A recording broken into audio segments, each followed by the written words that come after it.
नमस्कार साथियों, Ayush competition classes में आप सबका स्वागत है। प्रतियोगी परीक्षाओं की तैयारी के लिए आप हमारा मोबाइल ऐप आयुष 2.0 डाउनलोड कर सकते हैं या हमारे जो यूट्यूब चैनल है आयुष कंपटीशन क्लासेस बागेश्वर, इसको आप सब्सक्राइब करके भी हमारे वीडियो क्लास देख सकते हैं। हमारे मोबाइल ऐप के माध्यम से आप ऑनलाइन वीडियो जो क्लासेस हैं उनको भी अटेंड कर सकते हैं। इसके अलावा पूरे उत्तराखंड में आप कहीं से भी लाइव टेस्ट सीरीज़ भी इसमें अवेलेबल है और इसकी हमने जो पैकेज है वो हमने 2500 रुपये रखा है, जो कि 2 साल के लिए वैलिड है। हमारा आज का ये जो वीडियो है ये उत्तराखंड पीसीएस समीक्षा अधिकारी, नायब तहसीलदार, लेखपाल, पटवारी, बंदी रक्षक, उत्तराखंड वन रक्षक, स्नातक स्तर, वीडियो, वीपीडीओ, उत्तराखंड एसआई, आरक्षी आदि प्रतियोगी परीक्षाओं के लिए अत्यधिक महत्वपूर्ण है। आज इस वीडियो के माध्यम से हम मध्यकालीन भारत यानी जो दिल्ली सल्तनत है 1206 से 1526 ईस्वी, इसका दूसरा भाग हम यहाँ पर पढ़ने वाले हैं। तो भाग 1 हमने अपलोड कर दिया है। अब भाग 2 में हम जो यहाँ पर पढ़ने वाले हैं वो है तुगलक वंश, जो कि 1320 से 1320 में ये तुगलक वंश यहाँ पर शुरू हुआ था। इस वीडियो के माध्यम से आज हम इसमें पढ़ने वाले हैं तुगलक वंश। तो तुगलक वंश का जो पहला राजा है, उसका सुल्तान है, उसका नाम है गयासुद्दीन तुगलक। गयासुद्दीन तुगलक का टाइम पीरियड 1320 से 1325 ईस्वी तक है। इसका जो वास्तविक नाम है यह गाजी मलिक के नाम से भी प्रसिद्ध था, या गाजी मलिक इसका नाम था। गयासुद्दीन तुगलक के द्वारा 29 बार मंगोलों आक्रमणों का सामना किया गया।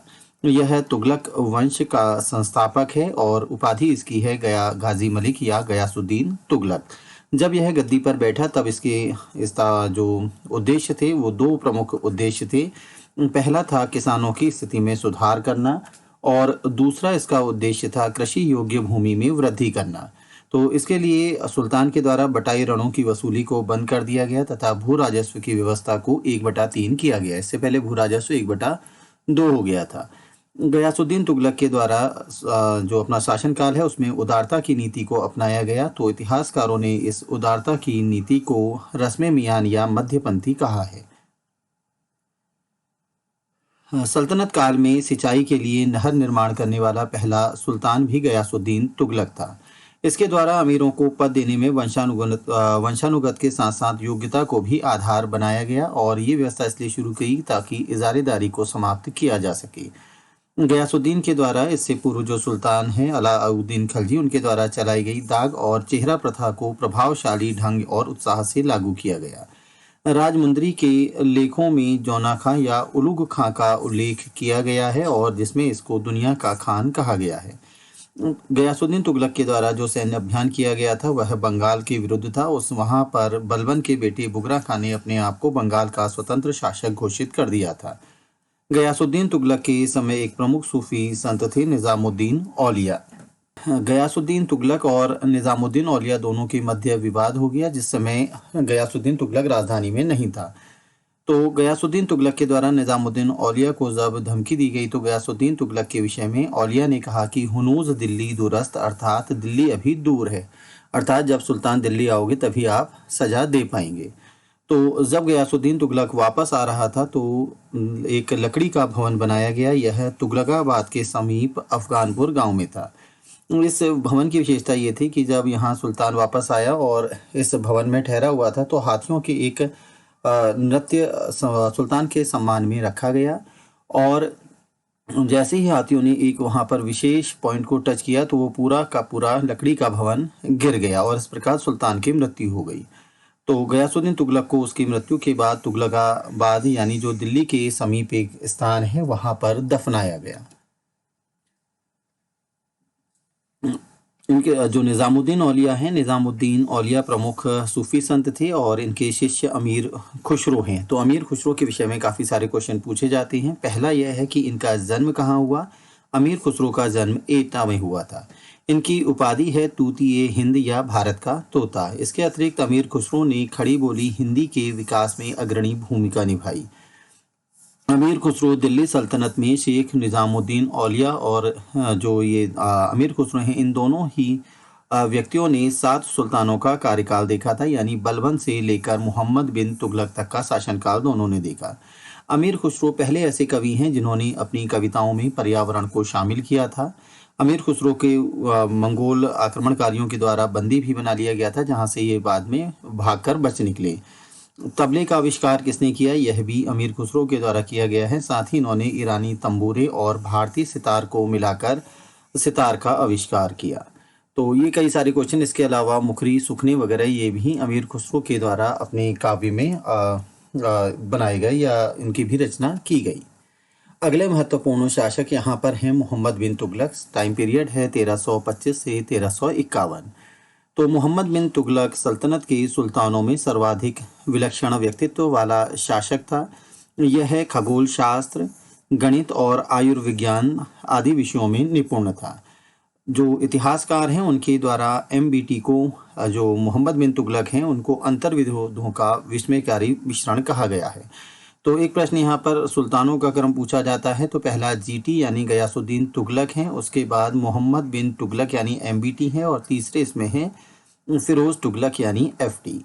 तो मोहम्मद बिन तुगलक को इतिहासकार अंतर्विरोधों का विस्मयकारी मिश्रण कह रहे हैं, या इसके अलावा उसको रक्त का प्यासा अथवा परोपकारी भी कहा गया।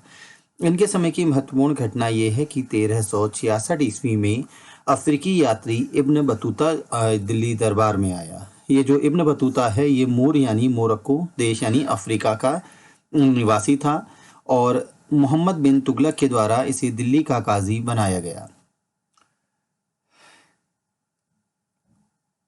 बाद में इब्न बतूता को सुल्तान के राजदूत की हैसियत से दिल्ली जो चीन का शासक है तोगन तिमूर के दरबार में भेजा गया। और इब्न बतूता की पुस्तक पूछी जाती है, एक प्रसिद्ध पुस्तक है और ये मध्यकालीन भारत की विषय में जानकारी देती है। पुस्तक का नाम है रिहला। इस पुस्तक में मोहम्मद बिन तुगलक ने सल्तनत कालीन डाक व्यवस्था का भी वर्णन किया है। तो जो स्टूडेंट अभी हमसे नए जुड़ रहे हैं वो ध्यान रखें कि जहाँ भी इस प्रकार के 3 ये डैश बने हुए हैं या सिंगल डैश है, तो इसका अर्थ ये है कि जो 3 डैश हैं ये उत्तराखंड लोक सेवा आयोग के द्वारा अपने किसी पेपर में पूछे जा चुके हैं, और सिंगल डैश का मतलब है कि ये भी उत्तराखंड के ही किसी पेपर में प्रश्न पूछा जा चुका है। तो इब्न बतूता ये मूर या मोरक्को अफ्रीका का निवासी है, और इसके अनुसार जो तुगलक साम्राज्य था वह 23 प्रांतों में यानी 23 हिस्सों में बटा हुआ था। उस समय कश्मीर और आधुनिक बलूचिस्तान को छोड़कर शेष भारत मोहम्मद बिन तुगलक के साम्राज्य में शामिल था। इसके अलावा इब्न बतूता ने भारत में सती प्रथा के प्रचलन का भी उल्लेख किया है। अब हम बात करते हैं मोहम्मद बिन तुगलक की राजनैतिक और प्रशासनिक योजनाओं की। तो प्रमुख जो इतिहासकार हैं बर्नी, वो मोहम्मद बिन तुगलक की 5 प्रमुख योजनाओं के विषय में बता रहे हैं। ये पहली योजना है दोआब में कर वृद्धि। दोआब मतलब 2 नदियों का सिंचित जो उपजाऊ क्षेत्र है यानी गंगा और यमुना वाला क्षेत्र। दूसरा देवगिरी को राजधानी बनाना। तो देवगिरी या दौलताबाद ये दक्षिण भारत में था। तीसरी योजना थी सांकेतिक मुद्रा को जारी करना, अर्थात सोने और चांदी के सिक्कों के स्थान पर अन्य जो उसी के समान अन्य सिक्कों को जारी करना। और चौथी योजना इसमें है खुरासान पर आक्रमण, और 5वीं जो योजना थी वो थी कराचिल अभियान। तो मोहम्मद बिन तुगलक की ये 5 जो योजनाएं हैं वो असफल रहीं। तो हम इन योजनाओं के विषय में देख लेते हैं। जैसे एक योजना है दिल्ली से देवगिरी या दौलताबाद में राजधानी परिवर्तन करना। तो 1327 ईस्वी में देवगिरी को दौलताबाद नाम दिया गया था, और अलग अलग देवगिरी का एक नाम कुतुबुल इस्लाम भी मिलता है। तो ये जो भी हमने रेड या इस तरह के हाईलाइट किए हैं ये क्वेश्चन पूछे गए हैं। तो इसामी एक प्रसिद्ध इतिहासकार हैं, वो राजधानी परिवर्तन का कारण बताते हैं कि सुल्तान खूनी एवं रक्त पिपासु था, और वह दिल्ली के वासियों को दंडित करना चाहता था, क्योंकि जो दिल्ली के वासी हैं वो सुल्तान के महल में गालियों वाली पत्र भेजा करते थे। बर्नी जो कि दूसरा प्रमुख इतिहासकार है, उनके अनुसार राजधानी परिवर्तन का कारण था कि देवगिरी साम्राज्य के केंद्र में है। सांकेतिक मुद्रा का प्रचलन 1330 में यह प्रचलन हुआ है, और सांकेतिक मुद्रा का, तो यहाँ इतिहासकारों के अनुसार सांकेतिक मुद्रा का प्रचलन अत्यधिक विशाल सेना रखने के उद्देश्य से किया गया। तो इसमें सोने और चांदी के स्थान पर तांबे या मिश्रित कांसे के सिक्के चलाए गए। तो इतिहासकार बर्नी बताते हैं कि उस समय खजाने में धन की कमी और साम्राज्य विस्तार की नीति के कारण इस सांकेतिक मुद्रा का प्रचलन किया गया। अब प्रश्न ये बनता है कि इस सांकेतिक मुद्रा का जो प्रेरणा है वो कहाँ से मिली। तो ये जो प्रेरणा है मोहम्मद बिन तुगलक को चीन के मंगोल शासक कुबलै खां के द्वारा मिली और कुबलै खां के द्वारा कागज के सिक्के चलाए गए थे। साथ ही फारस का राजा है गैथाकू, उनके द्वारा भी सांकेतिक मुद्रा का प्रचलन किया गया और इन दोनों ही स्थान पर ये सांकेतिक मुद्रा सफल रही।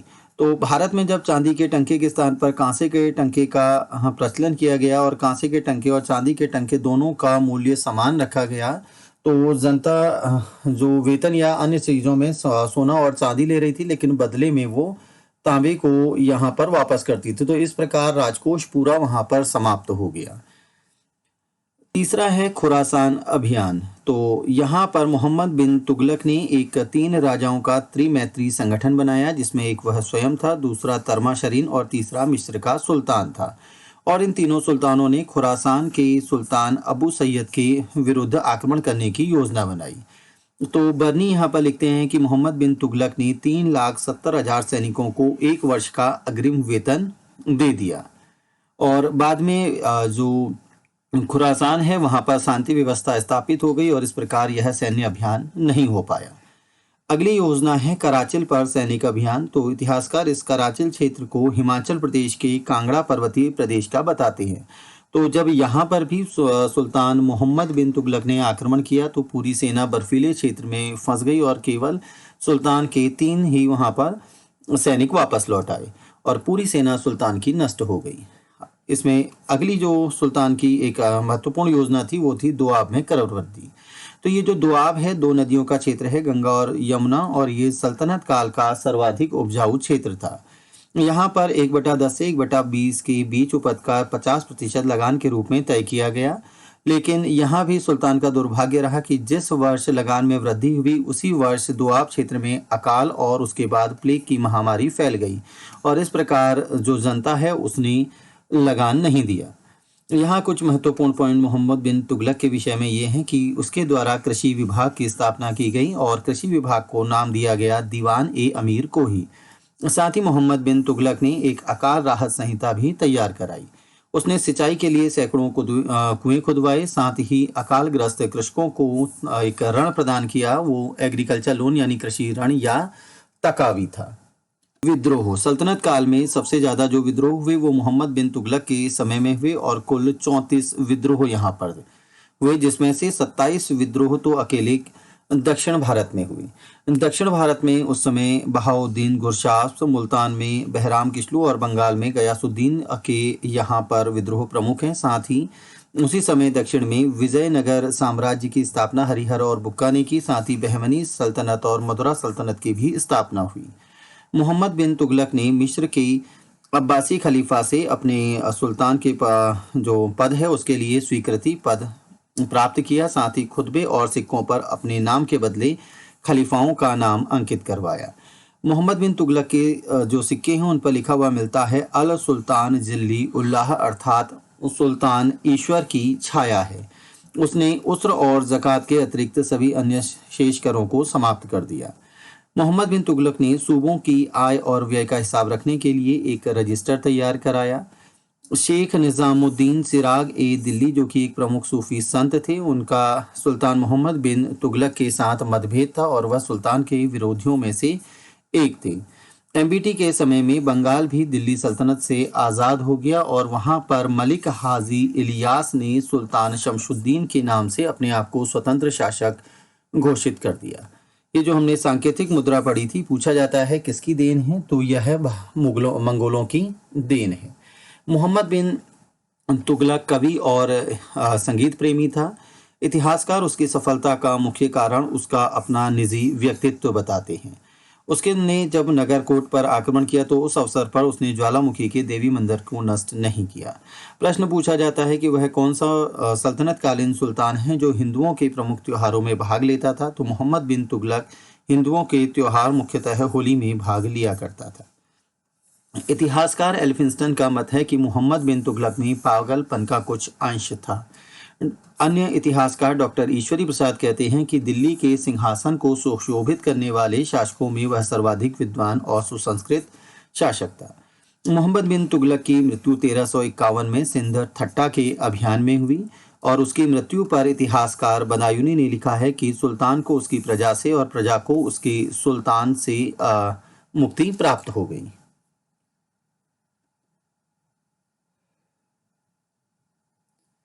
तीसरे इसमें अगले शासक हैं फिरोज तुगलक, जो कि 1391 से 1388 ईस्वी तक शासन किया। तो यहाँ इतिहासकारों का मत है कि प्रशासन के मामले में फिरोज तुगलक का दृष्टिकोण एक सस्ती लोकप्रियता हासिल करना था। जब वह गद्दी पर बैठा तो उसने मोहम्मद बिन तुगलक के समय के सभी तकावी यानी जो कृषि ऋण हैं उनको माफ़ कर दिया। साथ ही उसने उस समय के प्रमुख जो कर थे उन सभी को समाप्त करके केवल शरीयत यानी इस्लाम के कानून के अनुसार केवल 4 करों को लिया। ये 4 कर हैं खराज, ज़कात, जजिया और खुम्स। तो जो ये कर हैं इनके लिए हमने तीसरा जो भाग है प्रशासन, उसमें हमने अलग से इनको डिटेल में बनाया है। इसके अतिरिक्त फिरोज तुगलक ने ब्राह्मणों पर भी जजिया कर लगाया। तो जजिया एक कर था जो पहले ब्राह्मणों पर या अपंगों, अनाथ, उन सब पर नहीं लगता था। इसके अलावा यहाँ पर महत्वपूर्ण है कि फिरोज तुगलक ने टोपरा और मेरठ से सम्राट अशोक के 2 स्तंभ लेख थे उनको खड़वाया और उनको दिल्ली में लगाया। तो दिल्ली बाड़ा हिंदूराव में ये लगे हुए हैं।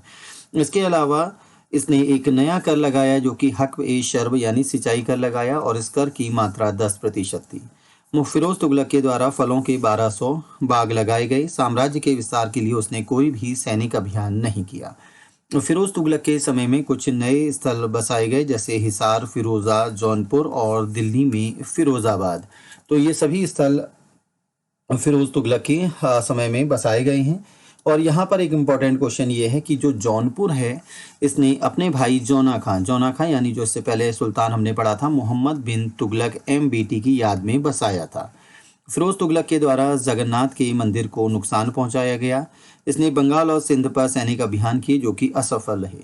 इसके द्वारा कांगड़ा के किले पर भी आक्रमण किया गया लेकिन वहां पर भी यह असफल रहा। शम्स-ए-सिराज अफीक जो कि एक इतिहासकार हैं, उनके अनुसार इन्होंने लिखा है अपने उसमें कि सल्तनत के इतिहास में सिंध का अभियान सर्वाधिक कुव्यवस्थित सैनिक अभियान था। और जब सिंध पर आक्रमण किया था फिरोज तुगलक ने उसके विषय में लिखा है क्योंकि सिंध अभियान में ही मोहम्मद बिन तुगलक की भी वहाँ पर मृत्यु हुई थी। तो वहाँ पर एक लोकोक्ति या एक बात प्रचलित हो गई थी कि देख शेख प्रथा का कमाल, एक तुगलक मर गया जरा संभाल। क्योंकि जो इससे पहले मोहम्मद बिन तुगलक है वो भी सिंध के अभियान में मरे थे और शेख प्रथा मतलब वहाँ पर सूफी संत इब्राहिम शाह आलम का प्रभुत्व था। तो इस अभियान में सभी अफसर जो सिंध अभियान में मारे गए तो फिरोज तुगलक ने उनकी जागीरें उनकी उत्तराधिकारियों को बगैर किसी शर्त के और स्थायी तौर पर प्रदान की। अफीक ने आगे लिखा है कि सुल्तान के समय में रिश्वतखोरी सरंपी थी और सरकार जो सुल्तान है उसने भी इस रिश्वतखोरी को समाप्त करने की कोशिश नहीं की बल्कि रिश्वतखोरी को बढ़ावा दिया। तो सुल्तान ने एक घुड़सवार को अपने खजाने से एक टंका दिया ताकि वह जो घुड़सवार है रिश्वत देकर अर्ज में अपने घोड़े को पास करवा सके। तो दीवाने अर्ज यानी सैन्य विभाग हुआ करता था। तो दीवाने अर्ज के लिए राजा ने खुद एक जो घुड़सवार है उसको रिश्वत दी थी। ये सल्तनत काल का पहला शासक था जिसने राज्य की आमदनी का ब्यौरा तैयार किया। फिरोज तुगलक के समय में इजारेदारी को पुनः बढ़ावा दिया गया। अफीक कहता है कि जो फिरोज तुगलक हैं उसके समय में गुलामों की संख्या बहुत ज़्यादा थी और लगभग 1,80,000 गुलाम थे। तो सल्तनत काल में फिरोज तुगलक ऐसा शासक है जिसके सबसे अधिक गुलाम हैं और इन गुलामों के लिए उसने अलग से एक विभाग बनाया जो कि दीवान-ए-बंदगान के नाम से प्रसिद्ध था।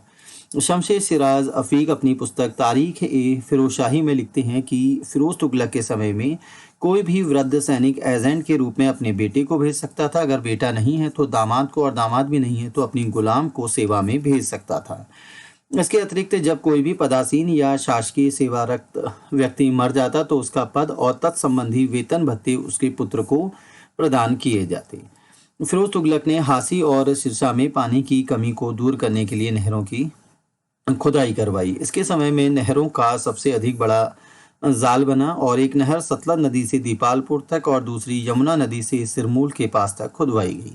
इसने एक रोजगार कार्यालय का भी गठन किया या स्थापित किया और इस रोजगार कार्यालय का कार्य था कि बेकार के जो खाली बैठे हैं बेरोजगार व्यक्ति हैं उनको कार्य दिलवाना। अन्य विभाग जो इसके द्वारा स्थापना की गई दीवान-ए-खैरात। तो प्रश्न पूछा जाता है कि इस दीवाने खैरात का आखिर कार्य क्या था। इसका कार्य था जो मुसलमान अनाथ स्त्री और विधवाएं हैं उनको आर्थिक सहायता देना। इसके अलावा फिरोज तुगलक ने लोक निर्माण विभाग की भी स्थापना की, यानी पीडब्ल्यूडी विभाग की। फिरोज तुगलक के द्वारा एक अनुवाद विभाग की स्थापना की गई। दारुल सफ़ा की स्थापना की गई। दारुल सफ़ा क्या है? एक खैराती अस्पताल। फिरोज तुगलक ने राज्य के खर्च पर हज की व्यवस्था की। फिरोज तुगलक की धार्मिक नीति पूछी जाती है तो उसकी धार्मिक नीति धर्मांधता और असहिष्णुता की थी।